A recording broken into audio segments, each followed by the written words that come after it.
To begin, because there have already been significant changes to the plans here. Alexa Bliss and Charlotte Flair. The initial plot of Alexa and Charlotte's relationship was supposed to appear very different, according to recent reports. Their actual partnership was initially intended to be very brief before turning into a singles feud against one another. They were to split up weeks prior to SummerSlam so that they could compete against each other in a singles match at SummerSlam after initially spending a few weeks together as a tag team.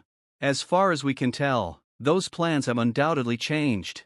Instead of competing against one another at SummerSlam, Alexa and Charlotte will team up to compete against Roxanne Perez and Raquel for the women's tag team titles. What, then, caused them to alter their initial plans?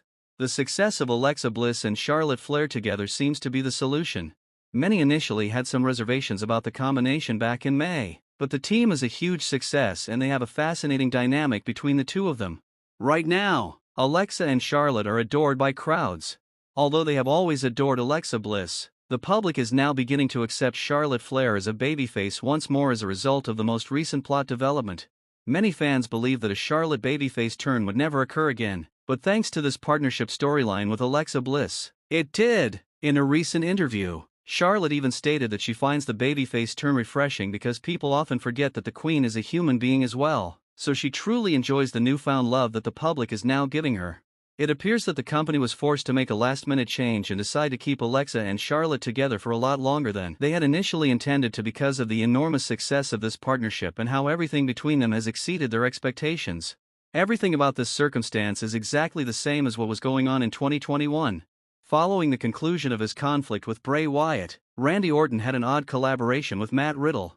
For Orton and Riddle, their tag team popularity soared and they had such an interesting dynamic there as a team that they decided to keep them paired up for the long haul. Originally, the storyline was meant to be a brief partnership that swiftly devolved into a singles feud against one another.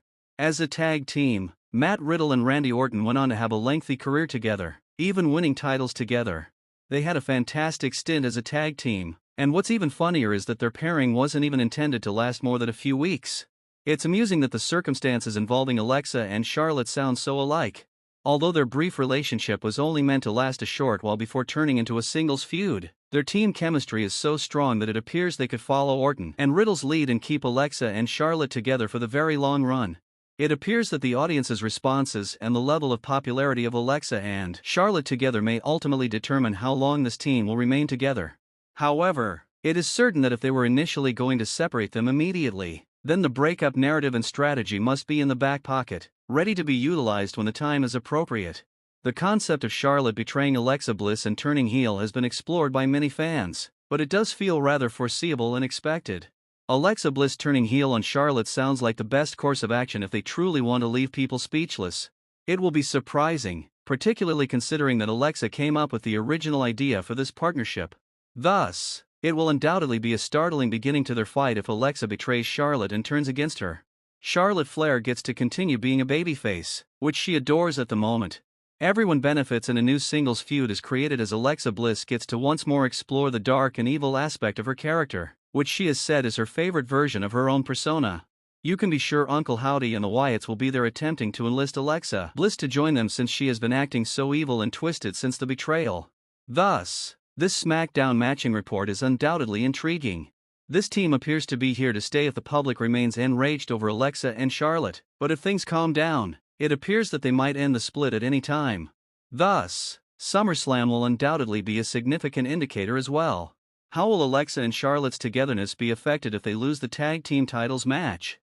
When it comes to the women's Intercontinental title, and more specifically with Bayley, there is unquestionably another interesting development taking place. Ever since she was defeated by Lyra in the match that was the #1 contender, Bayley has been behaving in an incredibly peculiar manner. One of the strange things that Bayley did was to ask Adam Pearce for a rightful shot at the women's tag team titles. This was the same opportunity that Becky Lynch had taken away from her before WrestleMania. So Adam Pearce granted Bayley the match, but the bizarre part was that Bayley did not speak things over first with Lyra at all. Bayley just kind of got Lyra pushed into this tag team titles fight without much warning. By the time WrestleMania rolled around, Bayley and Lyra were already proving themselves to be one of the most formidable teams in the business. On the other hand, Bayley and Lyra were a total and utter failure as a team during this most recent Raw tag team bout.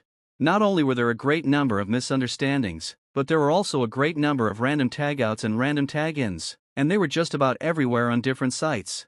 And there was even one point in the match where the Houston audience was even straight up booing Bayley, and even the commentators reacted to that moment. The commentators also stressed how weirdly Bayley was acting, and when the commentators stress a certain element in the story, it's usually a key sign that whatever they're talking about is important, or will be important, and in this case, it's Bayley awkwardness and weird behavior. Bayley ended up taking the pin in the match, and Lyra was nowhere to be seen to help her since Becky Lynch interfered. So the finish clearly sets up the concept that tension between Bayley and Lyra will increase even more. Bayley is going to be furious that Lyra didn't help her, and it's going to lead to additional troubles. Fans are also attempting to figure out why Bayley will even be able to book this bout for the tag team titles without Lyra even being aware of it. Well, it appears like Bayley could have done it to silently undermine Lyra's prospects at SummerSlam. In the event that Bayley and Lyra were to emerge victorious in the tag team competition on Raw, it would have been necessary for Lyra to perform double duty at SummerSlam. Bayley may have had a covert desire for that to have an impact on Lyra's chances of defeating Becky Lynch.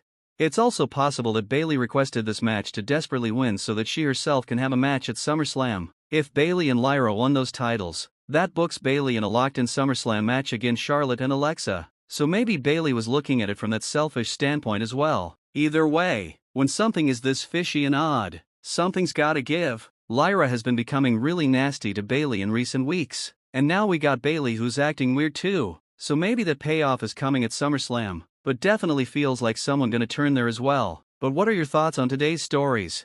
Leave your thoughts below, don't forget to subscribe with all alerts on, and leave a like if you enjoyed. Thanks for watching, guys.